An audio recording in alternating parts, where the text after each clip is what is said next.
권리의 변동입니다.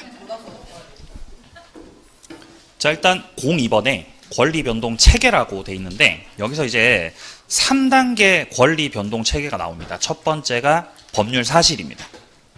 법률 사실. 이 법률 사실은 청약과 승낙을 생각하시면 돼요.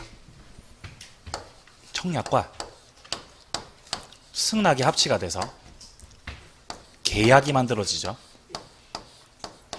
그리고 그로 인해서 권리가 변동이 돼요. 이거를 민법 총칙에서는 조금 더 포괄적으로 이 청약 승낙을 법률적인 뭐라고 얘기를 하고 있죠, 지금? 사실들이라고 얘기하고 있는 거예요. 단어를 바꾼 겁니다. 계약을 뭐라고 표현하냐? 법률 요건. 법률 요건을 갖추고 그에 따라 권리가 변동되는 법률 효과가 일어나게 된다라는 3단계라는 거죠. 이런 것도 있죠. 예를 들어서 피상속인께서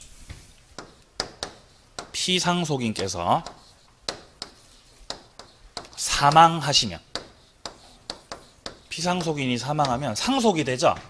상속이라는 요건을 갖추게 되고 상속으로 권리가 변동될 수도 있잖아요. 그러니까 뭔가 권리가 변동한다는 건 법률적인 효과를 그 자체를 말하는 거예요. 그리고 요거는 세 가지를 뜻하는 겁니다. 권리 변동은 권리가 발생하고 또 권리가 뭐도 되고요. 변경도 되죠. 그리고 소멸도 되죠. 발생과 변경과 소멸 세 가지를 엮어서 권리가 변동한다라고 하는데, 그러한 권리가 변동한다라는 이런 결과가 일어나려면, 이러한 결과가 일어나려면은 뭔가 원인이 필요하죠. 그 원인들이 법률 요건이라는 거예요.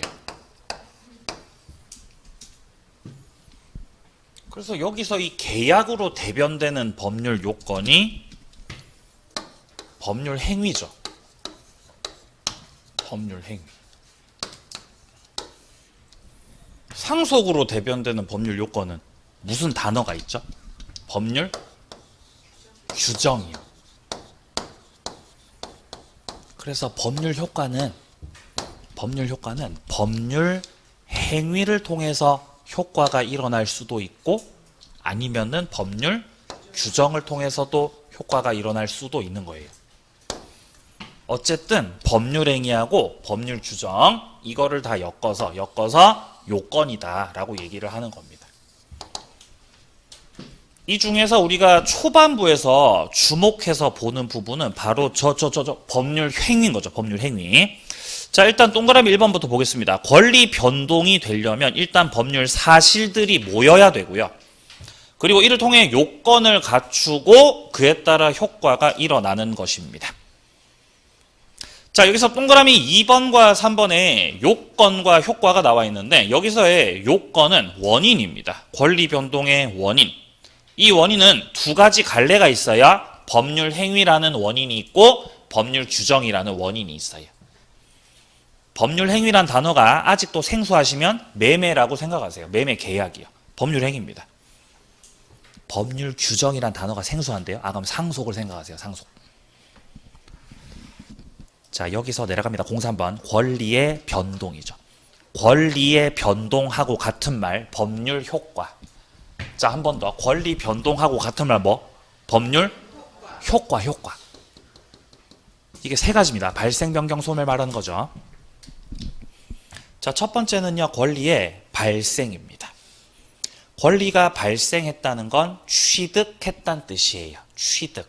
생긴 거죠. 어떤 건물을 신축했어요. 갑이요. 건물을 신축했어요. 건물을 신축했으니까 갑은 이 건물의 건물주가 된 거죠. 그럼 갑이라는 사람은 이 건물에 대해서 소유권이라는 권리가 생겼어요, 없어졌어요? 생겼죠. 그게 취득이에요. 취득. 이때 갑이 건물주 되려면 등기해야 돼요? 등기 안 해도 돼요? 등기 안 해도 취득이에요. 그죠? 취득했어요. 취득. 그리고 나서 갑이 등기하고 이 신축한 건물을 다른 사람한테 팔아도 돼요? 팔아도 되죠. 그죠? 매매해가지고. 자, 매매 계약을 해가지고 을한테 팔아도 되죠? 그럼 을이 매매를 했고 등기를 하면 을이 이 건물에 대해서 소유권을 취득할 거 아니에요. 근데 여기서 갑이 취득한 모습과 을이 취득한 모습이 다르다는 거예요. 갑이 취득한 건요, 원시 취득이에요. 이전에 없었는데 새로 취득한 거예요. 갑은. 맞나요? 원래 없었죠. 없었는데 새로 이렇게 탁 취득이 돼. 그게 건물 신축이죠. 지금 예를 보게 되면. 자, 근데 건물 신축뿐만 아니라 취득 시효도 타인의 부동산 20년 평온 공연 자주 점유해갖고 취득 시효 하는 거 있죠. 그것도 원시 취득이죠. 효과가. 그리고 우리가 소유권 파트에서 봤었던 선점, 습득, 발견, 부합, 혼합, 가공, 이거 싹 다 원시 취득입니다. 효과가. 혹은 뭐 매매를 해가지고 채권을 취득하는 거라면은 이 채권은 이전에 없었던 채권을 새롭게 취득한 거죠. 이것도 원시 취득이라는 거죠. 매매 계약을 했죠? 매매 계약을. 그죠? 자, 예를 들어서 A가 B하고 무슨 계약을 했다고요? 매매 계약을 했다고. 매매 계약을. 그러면 B 같은 경우는 매수인으로서 등기를 달라고 청구할 권리를 취득하죠. 이 등기 청구권 물권이에요, 채권이에요? 채권이잖아요. 채권. 맞나요? 미등기 매수인의 등기 청구권 채권이죠. 이것도 권리잖아요. 그죠? 승계 취득, 원시 취득. 네? 만약에 B가 자기가 취득한 등기 청구권 있죠? 이거를 다른 사람한테 양도하면, C한테 등기 청구권을 양도했죠? 그럼 C가 등기 청구권 취득, 이 채권 취득하는 건 원시 취득, 승계 취득. 이건 승계 취득이죠? 그럼 B는 원시 취득, 승계 취득. B는 원시라는 거예요. 그게 지금 매매로 인한 채권 취득이에요. 지금 제 말 이해하세요? 네, 이것도 원시라는 거죠, 이것도. 자, 오른쪽 페이지 동그라미 2번입니다. 예, 승계 취득입니다. 승계 취득은 이전에 있었던 걸 취득한 게 승계 취득이에요. 이때 이 을 같은 경우는 갑으로부터 이 소유권을 이전받았어요. 이거를 이전적 승계라고 해요.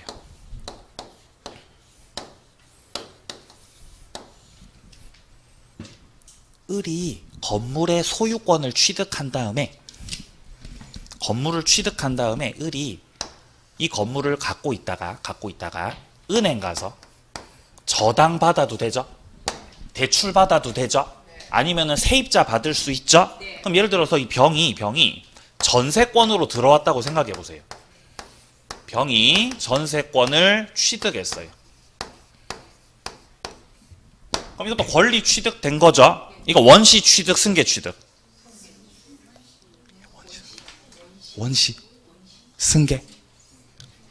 을이 갖고 있는 소유권 있죠?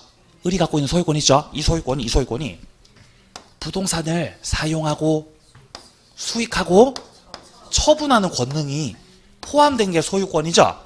그 중에서 이 사용 수익 있죠? 이것만 넘긴 게 전세예요. 그럼 이거는 원시 취득, 승계 취득. 이거 승계 취득이라는 거죠. 근데 승계 취득 중에서도 이거는 뭐라고 부르냐면은 설정적 승계라고 해요. 그러니까 승계 취득은 크게 두 가지인 거예요. 이전적으로 승계될 때도 있고 설정적으로 승계될 때도 있다는 거죠. 이전적 승계라는 거는 갑이 을한테 소유권 넘겼죠. 소유권 일부 넘겼어요. 소유권 다 넘겼어요. 네? 소유권 일부를 넘겼다. 소유권을 다 넘겼다. 이게 이전이에요. 다 넘기는 거. 다. 근데 전세권으로 취득하게 해주는 거는 소유권을 다 넘겼어요. 일부만 넘겼어요. 일부만 넘긴 거. 이게 설정적 승계예요. 요런 차이입니다. 자, 지금 기억에 이전적 승계라는 거는 싹 다 넘기는 거.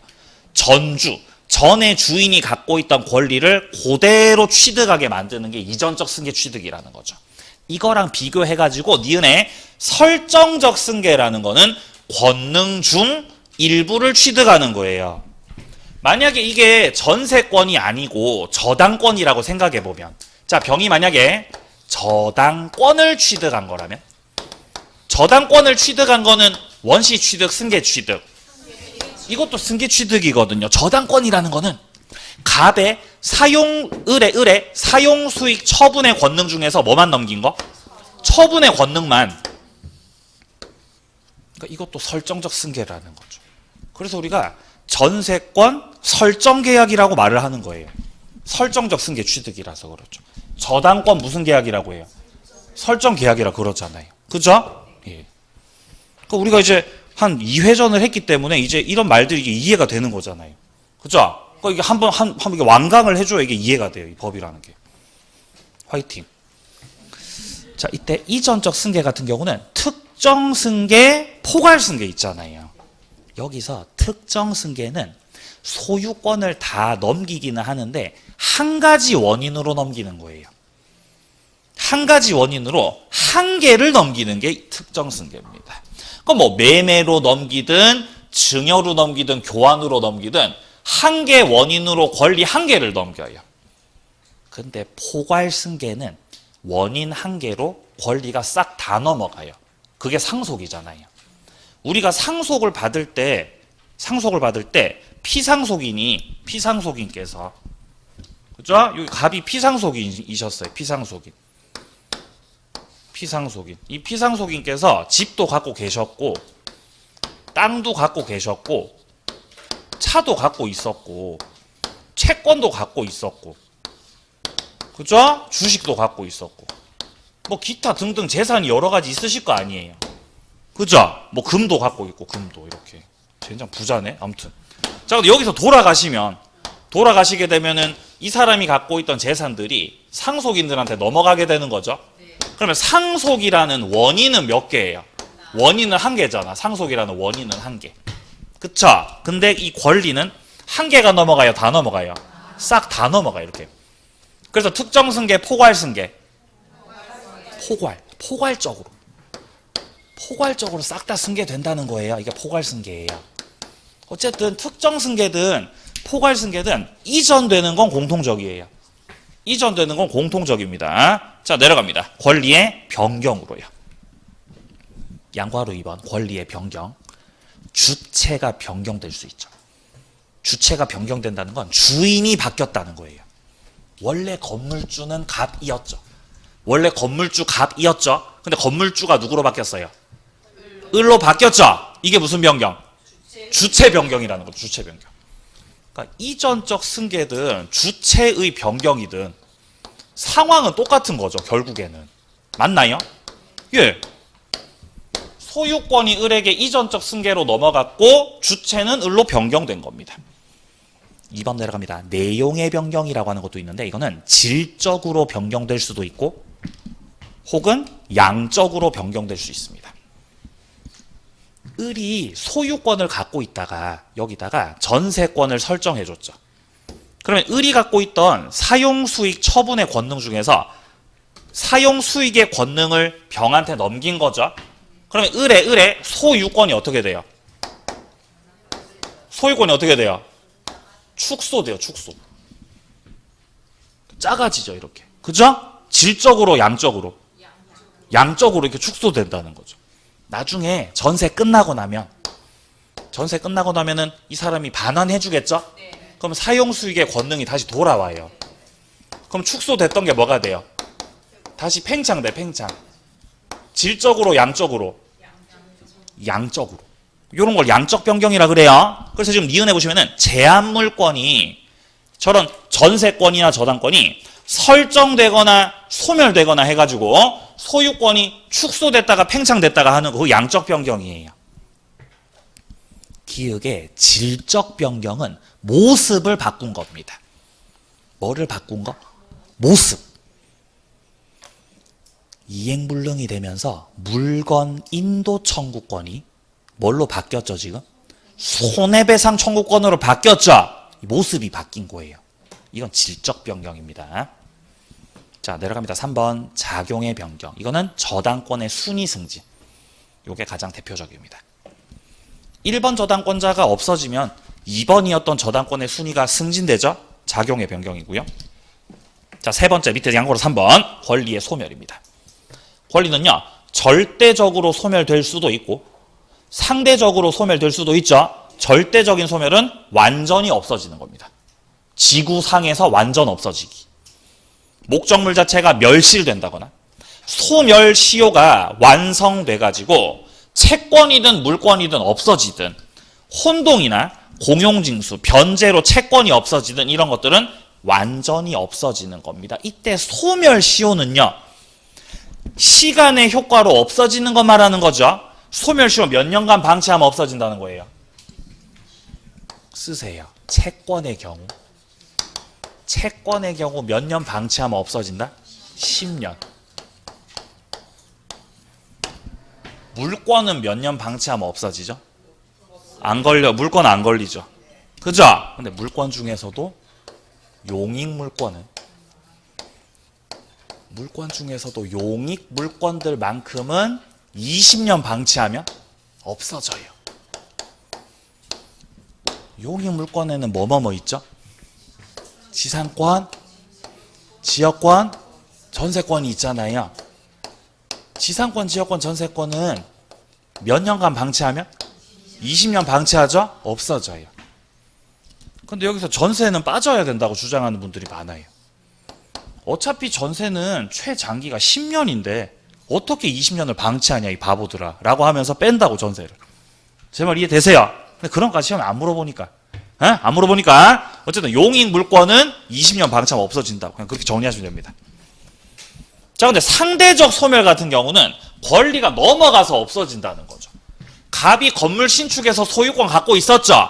이거를 을이 사갖고 취득했잖아요. 그러면 을은 취득했지만 갑은 권리가 어떻게 됐어요? 소멸했죠. 권리가 지구상에서 없어졌어요? 갑에게서 없어졌어요? 갑에게서 없어진 거죠? 이게 무슨 소멸? 상대적 소멸인 거라고요. 상대적 소멸. 그래서 지금 보시면 이전적 승계, 주체 변경, 상대적 소멸이 같다고 돼 있잖아요. 지금 상황이 다르지 않다고 말을 하고 있는 겁니다. 지금. 자, 좋습니다. 발생 변경 소멸이었습니다. 자, 이제 내려가서 제2절의 준법률행위입니다. 일단 우리가 준법률행위를 만났을 때는 법률행위에 준한다 하시면 돼요. 법률행위에 준한다. 자, 그러면 법률행위에 준한다라는 거는 법률행위라는 거다, 법률행위 아니라는 거다. 법률행위 라는 거임, 아니라는 거임. 라는 거임, 그죠? 아니라는 거임. 법률행위 아니라는 거임. 만약에 법률행위가 맞으면 법률행위라고 했겠죠. 그죠? 법률행위가 아니라서 준한다고 얘기하는 거예요. 법률행위 아니에요. 그럼 이거 법률행위 아니니까 뭐예요? 법률 규정이에요. 그러니까 이렇게 사람 돌아버리게 만드는 거죠. 그럼 그냥 법률 규정이라고 하든지 그냥 왜 젠장 준법률행위라고 하느냐는 거죠. 개념 자체를. 이유가 있어요. 섞여 있거든요. 개념을 들어가 보면. 이게 여러 가지가 있긴 한데 결국 이제 10년에 한 번 나올까 말까 한 부분이기 때문에 한 가지만 기억합니다. 자, 밑에 동그라미 1번에 의사의 통지라는 거. 여기서 의사가 뭐죠? 생각이에요. 맞아요. 의사는 생각이에요. 생각. 생각을 통지하는 거예요. 자신의 의사를 알리는 거예요. 거기서 최고가 나와요. 최고. 준법률행위에서 최고를 유일하게 딱 2번 물어봤어요. 시험에서. 그러니까 이 준법률행위라고 하는 테마에 대해서 우리 역대 공인중개사 시험에서 딱 뭐만 물어봤다고요? 최고만 딱 물어봤어. 최고만 이때까지. 딱 2번을. 2번. 그러니까 최고만 하시라고요. 다른 거 하지 말고. 아시겠어요? 최고만 하세요. 최고만. 최고는 뭔 뜻이죠? 독촉이죠, 독촉. 네. 근데 이렇게 하면 이제 그 게시판에 글을 올려요, 사람들이. 다른 거 왜 안 하시냐고, 다른 거 준법률 행위. 나오면 어떡할 거예요? 이렇게 질문하시는 거죠. 나오면 어떡하죠? 다른 게 나오면? 틀리세요, 그러면. 뭐 어쩌라고요? 그럼 그걸 잡기 위해서 중요한 걸 놓쳐야 됩니까? 그건 아니죠. 우리가 한정된 시간 속에서 이렇게 효율적으로 공부를 해야 되죠. 기출됐던 것 중에서 중요한 것만 이렇게 해야 된다는 거죠. 여기서 최고는 최고 쓰세요. 최고 37페이지. 자, 최고에다가 뭐라고 쓰세요? 37페이지. 여기 최고 나옵니다. 자, 그 다음에 한 군데 더 있어요. 155페이지. 여기에 최고가 나와요. 우리가 최고를 제일 처음에 만나는 곳이 어디냐면은 이 37페이지에 나오는 무권대리입니다. 무권대리. 아버지가 땅을 갖고 있었는데 아버지 땅을 아들이 위임장을 조작을 해가지고 위임장 조작을 해가지고 땅을 팔았잖아요. 이렇게. 그러니까 대리권한을 갖고 한 거예요? 대리권한 없이 한 거예요? 대리권한 없이 한 거죠. 자, 이런 걸 가리켜서 무권대리. 무권대리라고 하거든요. 무권대리는 유동적 무효예요. 여기에 대해서 저 본인 갑은 추인할 수도 있고 아니면 거절할 수도 있어요. 근데 상대방은 여기에 대해서 최고할 수 있어요. 추인할 건지 말 건지를 독촉할 수 있다는 거죠. 요 최고를 말하는 거예요. 여기서 최고를 했을 때 답을 하면 답을 안 하면 뭘로 간주되죠? 거절로 간주되죠? 예. 그럼 답을 안 했을 때 거절로 간주시키는 건 법률 행위라서 그런 거예요? 법률 규정이라서 그런 거예요? 규정이라서 그래요. 규정이라서. 우리 민법에서 최고를 했는데 답을 안 하면 거절로 간주하겠다고 법으로 정해놨어요. 아시겠어요? 그래서 준법률행위라는 것은 그 효력을 결정할 때 법률행위는 아니라는 거죠. 법률 규정이라는 거예요. 그리고 155페이지는 제3자 위한 계약을 말하는 거예요. 요약자, 낙약자, 수익자가 있을 때 기억나세요? 경쟁에서 갑이 을하고 매매 계약을 하면서 부동산을 팔기로 했죠. 예를 들어서 뭐 토지를 내가 넘겨줄 테니까 대금을 병에게 지급하세요. 이런 계약이 있었죠. 이런 계약을 무슨 계약이라고 했다? 제3자를 위한 계약이죠. 이때 요약자, 낙약자, 수익자가 있을 때 이때 수익자가 수익 표시를 하면 권리를 취득하는 거죠. 근데 얘가 수익 표시 안 하고 있으면 낙약자가 궁금하죠. 그러니까 궁금하니까 네 수익 표시 할 거가 말 거가 최고한다 그랬죠. 근데 얘가 답을 안 하면 한다는 거다 거절한다는 거다. 역시 거절로 간주된다는 거예요. 원래 최고라고 하는 거는 답을 안 하시면 거절로 간주시켜버려요. 당사자가 그렇게 계약을 한 거예요? 법이 그런 거예요? 법이 그렇습니다. 준법률행위는 법률 규정이라는 거죠. 본질이. 이 정도만 하세요. 끝. 자, 이제 법률행위로 들어갑니다. 4페이지. 자, 이제 법률행위를 하는데 법률행위의 위치가 여기예요. 법률행위. 그러니까 법률행위라는 거는 법률 효과예요? 법률 요건이에요? 법률 요건이에요. 법률 행위는요. 근데 법률 행위도 법률 요건이고 법률 규정도 법률 요건이에요. 맞나요? 법률 요건이 몇 가지예요? 두 가지예요. 법률 행위도 법률 요건이고 법률 규정도 법률 요건이에요. 이때 법률 규정은 의사대로 하는 거, 법대로 하는 거. 이거는 법대로 효과 생기는 거죠. 법률 행위는 법대로 하는 거, 의사대로 하는 거. 의사대로 하는 거죠. 그러니까 법률 행위는 의사 표시가 들어가 있어요. 여기에. 의사 표시가 포함되어 있다는 점에서 그 특징이 나타나기 때문에 이 법률 행위의 개념을 보게 되면 이렇게 말을 하는 거예요. 의사 표시를 필수 요소로 한다는 거예요. 즉 의사 표시가 포함되어 있지 않으면 걔는 법률행위라고 할 수가 없어요. 민법이 빠지면 공인중개사라고 할 수 없잖아요. 그죠? 그거 같은 맥락이죠. 의사 표시가 빠져 있으면 걔는 법률행위 아니라는 거죠. 그리고 이 법률행위는 법률 요건입니다. 의사 표시를 필수 요소로 하는 법률 요건이다. 요건. 자, 3번 내려갑니다. 그렇다고 해서 의사 표시가 유일한 요소냐? 그건 아니죠. 법률행위 속에 의사 표시가 들어가 있는 거지. 법률행위 뚜껑을 열어봤더니 안에 뭐가 들어가 있었어요? 의사 표시가 들어가 있을 거 아니에요. 그죠? 근데 의사 표시만 있어요? 다른 것도 있어요? 다른 것도 있을 수 있다고요. 관청의 행위, 허가나 신고 수리 같은 거. 그리고 어떤 요물 계약에서의 물건 인도 이런 걸 요구하는 경우도 있기 때문에 의사 표시만 있는 건 아니다라는 말입니다. 내려갑니다. 02 요건. 법률행위가 성립되려면 표가 나오는데 지금 중간에 성립 요건이라고 돼 있죠. 일반적인 성립 요건으로서 당사자, 목적, 의사 표시 세 가지가 있어야 됩니다. 이 세 가지를 갖추면, 이렇게 세 가지를 갖추면 법률 행위가 효과가 생겨요? 성립이 돼요? 성립이 되죠? 성립이. 세 가지를 갖추면. 그러면은 당사자, 목적, 의사표시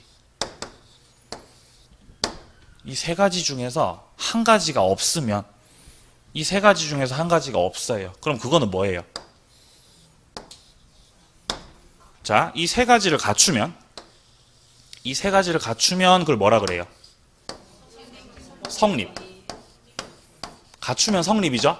갖추지 못하면 불성립이에요. 불성립.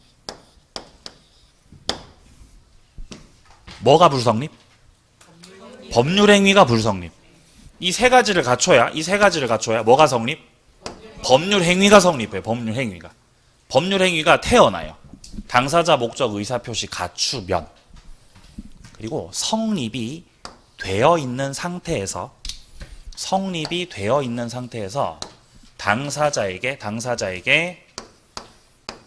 능력이 있고 목적이 확정, 가능, 적법, 타당, 의사표시의 일치, 하자가 없을 것.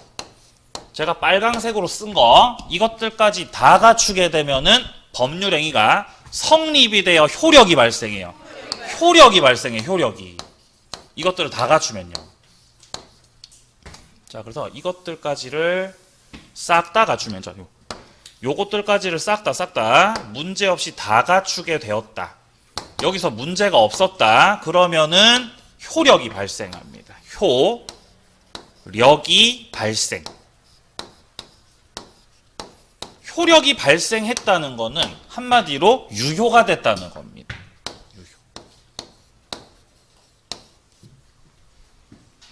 근데 만약에 여기서 뭔가 문제가 생겨서 다음 단계로 나아가지 못했다는 건 효력이 발생이 됐다는 거예요, 안 됐다는 거예요? 효력 발생이 안 됐다는 거죠. 그게 뭐예요? 무효예요. 그러면 유효든 무효든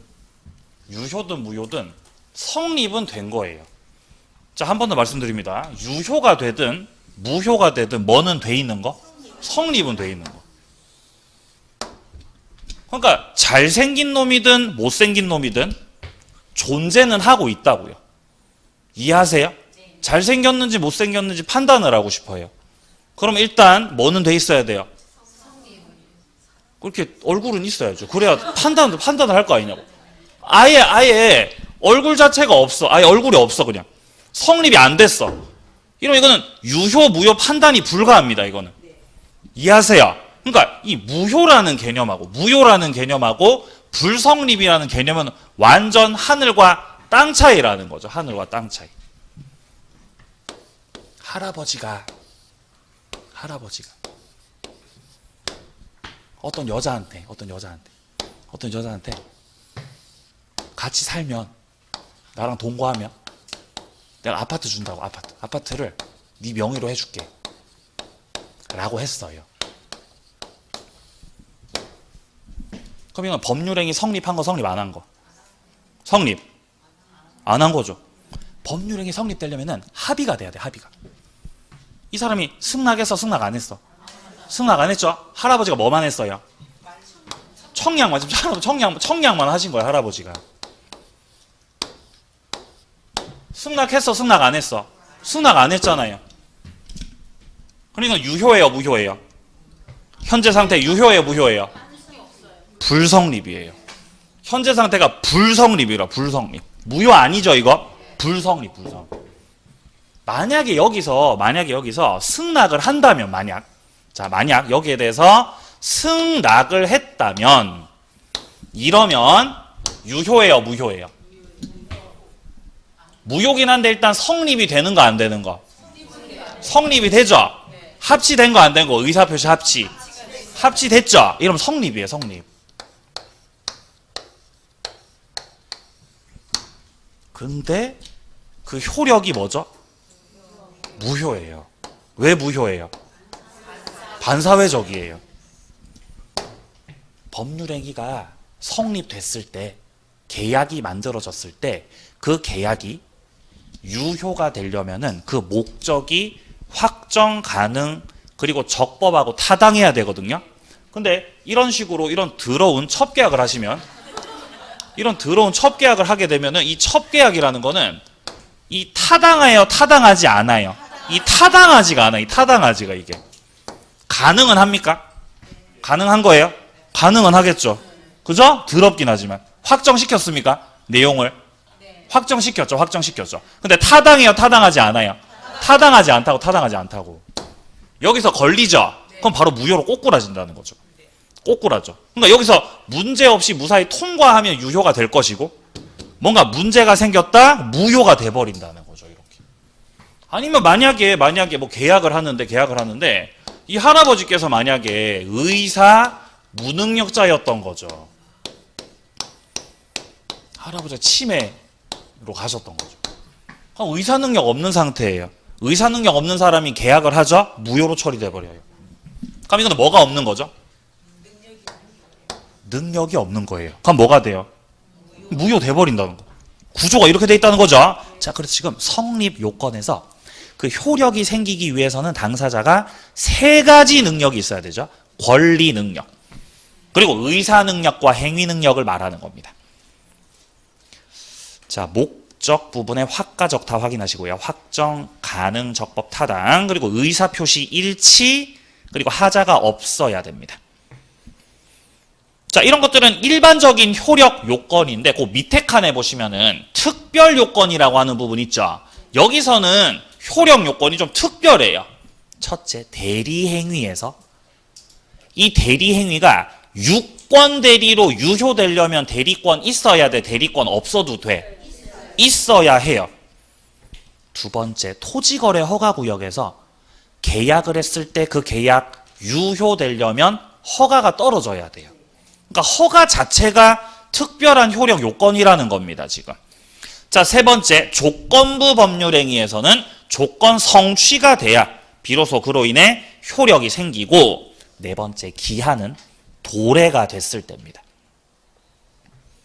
밑에 판례 보죠, 판례. 농지 취득 자격 증명이라고 하는 게 나오죠. 이거는 등기 요건이에요. 무슨 요건이요? 등기 요건입니다. 등기 요건. 등기 칠 때 필요한 거라고요. 농취증. 등기 요건일 뿐, 이거는 법률행위에 효력을 발생시키는 요건은 아니다라고 돼 있죠. 확인합니다.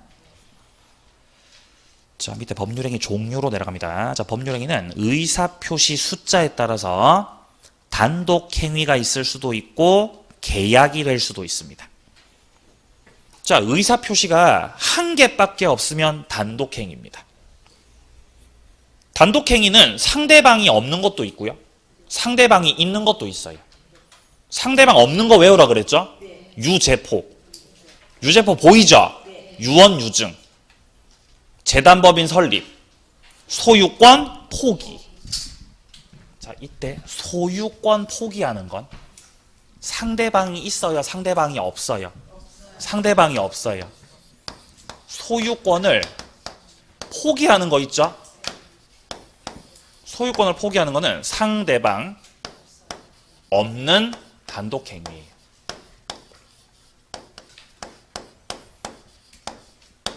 상대방 없는 단독.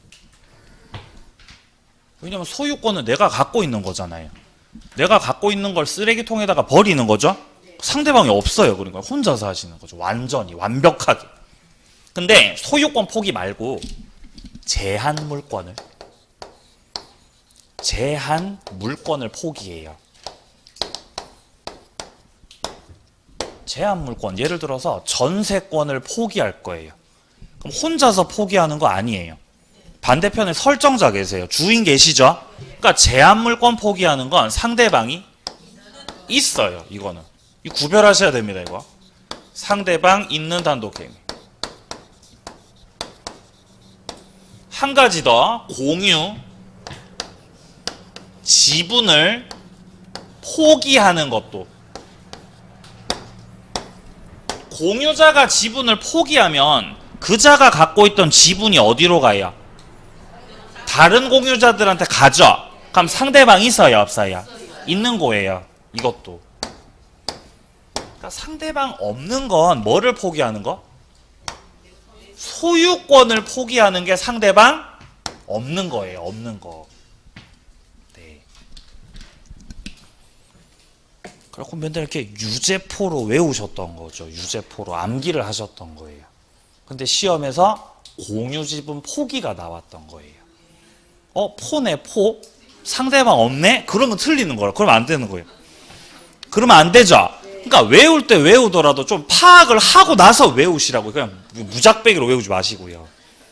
저는 그렇게 생각하실 줄은 몰랐어요. 수업하면서 자, 유제포라고 외우세요라고 했잖아요. 그러면 그 포가 소유권 포기라는 걸 알고 포라고 외운다고 생각했어요, 저는. 근데 그게 아니었어요. 사람들의 머릿속에 뭐만 있죠? 그냥 포만 있어, 포. 그냥 포가 끝이죠, 포. 그러니까 시험에서 공유지분 포기 이렇게 나왔어요, 시험에서.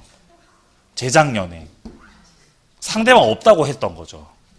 틀린 거죠, 그분이. 그 1번 문제를. 네. 근데 그분이 한 문제 차이로 떨어졌다면서 저한테 연락을 하시는 거예요. 제 잘못이죠, 그죠? 제가 소유권 포기라고 말을 했어야 됐는데. 포기라고 하는 바람에. 근데 그 말을 믿을 수가 없어요. 시험 불합격하신 분들의 100% 하는 말이 다 똑같아요. 맨날 항상. 한 문제 차이로. 선생님 한 문제 차이로 떨어졌다고 그렇게 얘기를 해요. 어떻게 그럴 수가 있죠? 전부 다? 예. 그러니까 두 문제 차이로 떨어졌다는 분이 없어요. 저는 두 문제나 세 문제 차이로 떨어졌습니다 하는 분이 안 계셔. 항상 한 문제 차이로. 네. 자, 오른쪽이요. 자, 상대방 있는 단독행위요. 자, 상대방 있는 단독행위는 자, 종류를 보시면 취소, 해제, 해지, 추인, 철회, 숙권하는 거, 그리고 제한 물권 포기하는 거, 공유 지분 포기하는 거. 채무, 면제, 상계 이런 것들은 상대방 있는 것들입니다. 계속 만나는 것들이죠 하면서. 자, 그리고 계약 같은 경우는 계약법에서 할 겁니다. 이건 의사표시 2개고요. 자, 내려갑니다. 효과에 따른 분류입니다. 자, 첫 번째 의무 부담 행위라는 게 있고 두 번째 처분 행위라는 게 있습니다. 의무 부담 행위라는 거는 약속한다는 뜻이에요. 약속. 우리가 법률 행위를 할 때는 크게 두 가지 단계가 있다는 거예요. 첫 번째 단계, 약속을 하는 단계가 있어요. 그 다음에 무슨 단계가 있죠? 이행하는 단계가 있어요. 바로 그거예요. 그럼 약속이 법률 행위예요? 이행하는 게 법률 행위예요? 예? 뭐가 법률 행위라는 거죠? 둘 다가 법률 행위인데 그 둘 다 중에서 이행을 한 약속을 하는 법률 행위를 무슨 행위라고 그러고 지금 여기서? 그렇죠. 채권 행위, 의무 부담 행위라 그러고 법률 행위 중에서 이행을 하는 법률 행위를 뭐라고 부르고? 처분 행위라고 부른다는 거죠. 예를 들어서 갑과 을이 매매를 하기로 계약을 했어요. 그럼 여기서 매매 계약을 했다는 거는 갑이 건물을 팔기로 했거든요. 자기 건물을 팔기로 했어요. 건물을 넘겼어요? 넘기기로 약속했어요? 넘기기로 지금 약속했죠? 약속을 했어요. 약속을. 그럼 이거 법률행위예요? 법률행위 아니에요? 법률행위? 맞다는 거예요. 맞다는 거예요. 근데 이 법률행위는 지금 약속을 한 상태이기 때문에 을이 갑에 대하여 건물을 달라고 청구할 수 있는 상태죠. 등기 청구권 가지고 있죠. 그럼 얘가 지금 물권을 갖고 있어요? 채권 가지고 있어요? 채권 가지고 있잖아요. 약속을 해서 물권을 취득했어요? 채권을 취득했어요? 채권 취득했죠. 그래서 이런 법률행위를 무슨 행위라고? 채권 행위라고 하는 거예요. 이런 거를. 나중에 결국 갑이 서류를 싹 주셔가지고 등기를 쳤어요. 그럼 이건 약속하는 거, 이행하는 거. 이건 이행하는 거예요. 이것도 법률행위 하는 거예요. 근데 등기를 받으면 채권 생겨요? 물권 생겨요? 물권 생겨요. 따라서 이런 행위는 뭐라 그런다? 물권 행위라고 해요. 따라서 물권이 생기면 물권 행위, 채권이 생기면 채권 행위라고 하시면 된다고요. 근데 이게 무슨 행위라고? 둘 다 합쳐서 뭐라 그런다? 합쳐서 법률행위라고 그런다는 거죠. 근데 이게 그냥 물권행위로 끝났으면 좋겠는데 여기에 준물권행위라는 게 있거든요. 젠장 이 개념 때문에 사람들이 헷갈리는 거예요. 그리고 이 물권행위하고 준물권행위를 합쳐가지고 처분행위라고 하는 겁니다. 그래서 우리가 헷갈려. 이런 것 때문에 헷갈리시면 안 됩니다. 어쨌든 여기서 여러분들 처분행위 부분에서요. 이 처분행위라는 말이 나왔을 때는 그러니까 떠올라야 되는 게 이행하는 거다. 이행. 자, 그리고 이거는 처분하는 거예요. 따라서 니은에 나오듯이 처분행위는 이행의 문제가 남아요? 남지 않아요? 남지 않아요. 왜 이행의 문제가 남지 않아요? 이행한 거라서. 맞아. 이행하는 거라서 문제 안 남아요. 근데 여기에 종류가 있다는 거예요. 이게 물권 행위도 있고 준물권 행위도 있다는 거예요. 물권 행위는 물권을 처분하는 거예요. 자, 한 번 더. 물권 행위는 뭐를 처분하는 거?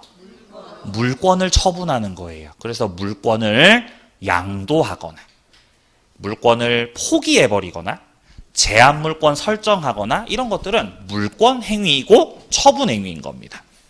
근데 처분은 물권만 처분할 수 있어요? 채권도 처분할 수 있어요? 채권도 처분할 수 있죠. 그래서 준물권 행위를 넣어놓은 거예요. 채권도 처분이 가능하니까. 그죠? 채권 양도라는 거지. 채권 양도. 을이 채권을 취득했거든요. 갑하고 계약을 해가지고 채권을 취득했거든요. 그럼 여기서의 채권은 등기 청구권이에요. 그럼 자신이 취득한 이 등기 청구권인 채권을 다른 사람한테 갑의 승낙을 얻어서 양도할 수도 있다 없다? 양도할 수 있죠. 그럼 을이 지금 물권을 처분했어요? 채권을 처분했어요? 채권 처분했죠. 그럼 이 채권을 처분한 행위, 채권을 양도시킨 이 행위는 법률 행위긴 한데 이거는 약속한 거, 이행한 거, 이행한 거라는 거예요. 그래서 이게 채권 행위다, 처분 행위다, 처분 행위라는 거예요. 근데 물권을 처분한 건 아니잖아요. 그래서 얘를 뭐라고 불러요? 준물권 행위라고 부르는 거예요. 그러니까 젠장이 준자 좀 다 없애버렸으면 좋겠어요. 헷갈리니까. 자, 처분행위는요, 디귿 확인합니다. 디귿. 무권리자 쪽에서는 처분행위를 할 수가 없습니다. 그러니까 처분행위를 하려면은 처분의 권한이 있어야 돼요? 없어도 돼요? 있어야 합니다. 비교해서 위쪽에 의무 부담 행위 있죠? 여기는 어차피 약속하는 거기 때문에 디귿 보세요. 무권리자라고 하더라도 의무 부담 행위는 할 수 있어요. 이걸 시험에서 뭐라고 출제하냐? 타인 물건 매매 유효 이렇게 출제하는 겁니다. 다른 사람의 물건을 팔겠다고 약속을 하셔도 그 약속은 일단 유효하다는 거죠. 왜냐하면 남의 부동산을 팔아먹은 거니까 약속만 한 거니까. 약속만 한 거죠. 그 약속은 유효라는 거예요. 자, 좋습니다. 목차 좀 말씀드리고 갈게요. 지금 현재 우리는 법률 행위를 보고 있어요. 법률 행위. 자, 법률 행위에서는 통상 최소 한 문제에서야 두 문제 정도 나온다고 보시면 됩니다. 지금 현재 우리 보고 있는 파트가. 자, 첫 번째는 먼저 법률 행위의 개념부터 봤었죠. 법률 행위가 무엇이냐? 법률 행위가 뭐예요? 필수 요소로 하는 법률 요건을 가리켜서 법률행위라 한다. 뭐 그 정도에서 끝이고요. 그 다음에 법률행위의 성립입니다. 성립. 법률행위가 태어나고 존재하려면 당사자 목적 의사표시가 필요하고 추가적으로 이런 효력 요건들까지 다 갖추면 이제 효력이 발생해서 유효된다는 거 말씀드렸고요. 자, 그리고 법률행위의 종류가 이어서 나왔던 거예요. 종류가. 의사표시 숫자에 따라서는 의사표시가 1개면 단독행위, 의사표시가 2개면 계약이죠. 근데 효과에 따라서는 채권행위도 있고 처분행위도 있는 겁니다. 이어서 네 번째가 법률행위의 목적이에요. 목적. 다섯 번째 법률행위의 해석. 이렇게가 나올 건데요. 여기서 이제 목적하고 해석, 여기가 그나마 좀 중점적으로 들여다볼 가치가 있는 부분입니다. 나머지 얘네들은 기본 베이스로 깔고 가는 것들이고요. 법률행위 목적이라는 거는 여기서 나왔어요. 당사자 목적 의사표시 할 때 그 목적이에요. 따라서 법률행위 목적이라고 하는 거는 법률행위의 효력 요건이에요? 성립 요건이에요? 성립 요건이에요. 그리고 이것들이 유효가 되려면 네 가지를 갖춰야 되죠. 목적이 확정돼 있어야 되고, 가능해야 되고, 적법해야 되고, 사회적으로 타당해야 되죠. 그것들이 이제 순차적으로 나오고 있는 거죠. 보이세요? 01번 확정. 네? 뒤로 넘기시면은 두 번째 가능, 적법, 오른쪽에 사회적 타당성까지 이렇게 나오는 거죠. 이거 순서대로 이제 하게 되는 거예요. 자, 확정성 같은 경우는요, 판례 1개밖에 안 나옵니다. 지금 판례를 보게 되면은 매매 목적물과 대금이 나오고 있어요. 계약 체결 당시 구체적으로 특정되어 있을 필요는 없다. 사후에라도 특정할 수 있는 방법 기준이 있으면 족하다. 그러니까 체결 당시 확정돼 있어야 된단 말이죠. 아니죠.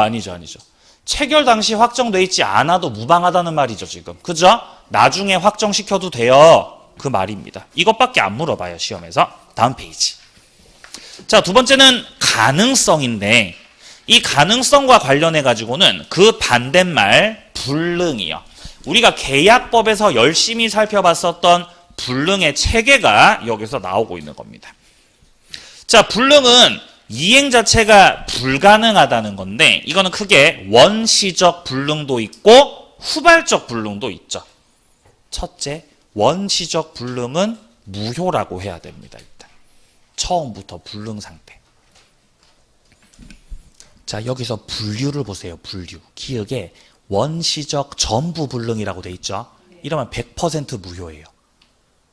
그리고 이때 적용되는 법리가 있어요. 그게 계약 체결상 과실 책임 문제입니다. 계약 체결상 과실 책임이라는 단어를 봤을 때 이게 무슨 내용이었지? 라고 딱 안 떠올라도 이 단어는 봤던 기억이 있어야 돼요.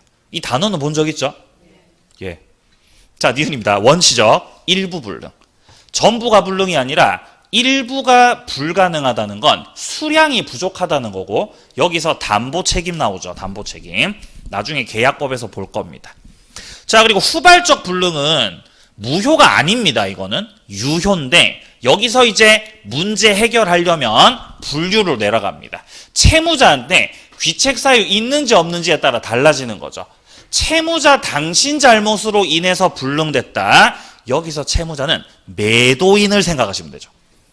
매도인 당신이 잘못 관리해가지고 건물이 부셔져갖고 후발적 불능됐어요. 책임져야 됩니다. 이행불능됐거든요. 이러면 여기서는 계약을 뭐 할 수 있죠? 매수인이 해제할 수 있어요. 맞아요. 바로 그거예요. 후발적 불능은 좀 중요도가 높아요. 조금 말씀드리고 갈게요. 자, 갑이요. 건물을 팔기로 했거든요. 건물을 팔기로 했고 갑으로부터 얻은 건물을 매수하기로 했거든요. 그럼 일단 건물을 예를 들어 뭐 3억에 매수하기로 했다라고 한다면은 이 경우는 일단 매매 계약이 체결된 거죠. 근데 매매 계약이 체결된 후 계약 체결된 후 건물이 멸실됐다? 이게 불능이지 않습니까? 불능. 근데 체결하고 나서 불능인 거죠. 그러니까 원시적 불능, 후발적 불능. 후발적으로. 계약 체결하고 나서 불능 돼 버린 거예요. 후발적으로 이렇게 불능이. 근데 건물이 갑의 잘못으로 갑 네가 관리를 잘못해가지고 바보같이 이 갑이 매도자죠. 이 채무자 갑에게 귀책 사유가 있어요. 갑 네가 잘못해서 건물 망가졌어요. 이때는 상대방 쪽에서 이행불능을 원인으로 계약을 말 수 있죠. 최고 없이 해제할 수 있다는 거죠. 해제. 만약에 갑이 이 건물이 부셔진 게 갑의 잘못이 아니라면 채무자에게 귀책 사유가 없었던 경우라면 여기서 적용되는 법리는 따로 있었죠? 위헌부담이라는 법리가 있었습니다. 기억나죠? 예. 그럼 이때는 만약에 이게 을한테도 잘못이 없었던 상황이면 채무자 위헌부담이죠? 그때는 갑한테 계약을 해지하면 안 되죠? 그때는 계약금, 중도금 줬던 거 있죠? 그거 돌려달라고. 반환 청구할 수 있죠. 반환 청구하고 집에 가죠? 빠이빠이 하는 거죠. 위헌부담입니다. 이게 이제 법리상 차이가 있다는 거죠. 기억이 살아나죠? 나중에 계약법에서 만날 겁니다. 계약법에서. 또 계약법하고 또 그새 또 멀어지죠. 또.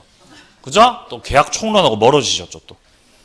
자, 적법성 내려갑니다. 적법성. 자, 민법의 규정은 임의 규정도 있고 강행 규정도 있고 그리고 단속 규정이라는 놈도 있습니다. 여기서 일단 임의 규정은 선량한 풍속 사회 질서하고는 관련이 없어요. 따라서 특약으로 다르게 해도 돼야 안 돼요? 다르게 해도 돼요. 임의 규정은요. 그러면 임의 규정은 규정이 우선, 합의가 우선. 합의가 우선이에요. 임의 규정은요. 자, 반면 2번입니다. 강행 규정 같은 경우는 선량한 풍속 사회 질서와 관련이 있는 것들인데 위반했을 때 무효가 돼버리는 것들입니다. 동그라미 2번. 강행 규정은 합의해서 내용을 배제하거나 변경하는 거 못해요. 법대로 하셔야 됩니다. 3번에 보시면은 토지거래 허가를 받아야 되는 규정이라든지 명의신탁하지 말라는 규정이라든지 초과 수수료를 받지 말라는 규정이라든지 이런 것들을 위반하시면 처벌받아 안 받아? 처벌받죠. 그리고 무효로 만들어버려요. 전부 다. 근데 특이한 놈이 있죠. 3번 단속규정이요. 별 하나 단속규정. 얘는 특이합니다. 선량한 풍속 사회 질서와 관련된 규정은 맞아요. 그러니까 어겨야 돼요? 지켜야 돼요? 지키긴 지켜야 돼요. 근데 안 지켜도 사법상은 유효해요. 그렇다는 건 지키라는 거예요? 어겨도 좋다는 거예요? 예? 지키라는 거예요? 어겨도 좋다는 거예요? 지키라는 거죠. 그래도 지켜야 돼요. 근데 유효라고요. 유효라고 해서 하라는 게 아닙니다. 중간생략 등기를 법에서 하라고 해요? 하지 말라 그래요? 하지 말라고 하잖아요. 중간 생략 등기를. 갑에서 을로 부동산을 팔고 그리고 을에서 병으로 부동산을 또 판다면 등기를 순차적으로 하거라. 순차적으로 등기를 해야 세금 뜯어낼 수 있죠. 효과적으로. 그러니까 순차적으로 등기를 하라고 이렇게. 근데 얘네들이 중간 생략에서 등기해버리면 이렇게 세금을 못 뜯을 수가 있죠. 그러니까 이 중간 생략 등기를 권장한다, 금지한다? 금지하는 거예요. 금지 규정이 있는 거예요. 금지. 중간 생략 등기 금지. 금지 규정이 있어요. 근데 중간 생략 등기를 했던 거지. 걸렸던 거죠. 처벌 받아야 되죠? 근데 이 등기는 유효라고요. 이거를 무효로 만드는 게 의미가 없다는 거예요. 왜? 결과는 똑같잖아요. 그죠? 갑에서 을로 갔다가 병으로 가든 곧바로 병으로 가든 결과는 같아 달라? 결과 같죠? 유효라고요. 유효. 또 제가 서울 갈 때 항상 SRT를 타고 가거든요. SRT를요. 근데 문제가 뭔지 아세요? 항상 다 매진이에요. 젠장. 그러니까 예를 들어서 제가 부산에서 부산에서 수서역으로 가야 되잖아요. 이렇게 가야 되죠. 그럼 표가 있어 없어? 표가 없어. 못 가요. 못 가. 그럼 강의 안 가면 되죠? 그건 아니고요. 중간에 뭐 대구도 들리고 대전도 들리고 또 어디 평택, 지제 들렸다 가잖아요. 거쳐서 가죠. 여기서 부산에서 대구 가는 표를 끊는 거예요. 요렇게 가는 표를 끊는 거죠. 요렇게 가는 표를 요렇게. 끊어놓고 일단 탑승을 하는 거예요. 그 다음에 구간 연장을 하면 돼요. 그럼 갈 수 있어요. 아시겠어요? 완전 개꿀팁이죠. 그래서 이제 가는 거죠. 이렇게. 근데 제가 항상 이렇게 다니다 보면은 표 없이 무단 승차하시는 분이 계세요. 그래서 걸려요. 무단 승차해가지고. 그럼 50% 더 내셔야 돼요. 그죠? 근데 그 사람이 표를 안 내고 잘 버텼어요. 화장실에서 잘 버티시다가 거의 다 와서 걸려버렸다는 거죠. 그죠? 아깝죠? 처벌 받아야죠. 근데 처벌을 했는데 지금 위치가 수서잖아. 서울에 왔죠? 그럼 그 사람을 다시 돌려보내야 되죠? 그건 아니라고요. 도착한 건 도착한 거잖아요. 도착했다는 거는 그대로 냅두고 처벌만 하면 된다고요. 순차적으로 등기를 했든 중간 생략에서 등기를 했든 등기 간 건 간 거라고요. 이것까지 다시 되돌릴 필요는 없는 거라고요. 그죠? 유효라고 유효. 그래서 중간 생략 등기가 가장 대표적인 단속 규정입니다. 밑에 예에 나와 있습니다. 예. 자, 그 니은의 국민주택 전매 제한 규정도 같은 이유로 유효입니다. 유효. 자, 디귿. 이건 중개사 법령에 나오는 거죠. 중개사하고 의뢰인하고 직접 거래하는 거 금지 규정 있죠. 직접 거래를 하지 말라 그러죠. 의뢰인이 잘 모를 수 있으니까. 당할 수 있으니까. 하지만 직접 거래를 했다고 해서 그 거래 자체를 무효로 만들진 않아요. 유효라는 겁니다. 무허가 음식점, 요거는 많이 나왔던 거죠. 유효입니다. 유효. 자, 사회적 타당성부터는 다음 시간에 이어서 진행을 해 나가도록 하겠습니다. 자, 고생 많으셨고요. 복습 열심히 하시고요. 다음 주도 건강한 모습으로 만나도록 하겠습니다. 수고하셨습니다.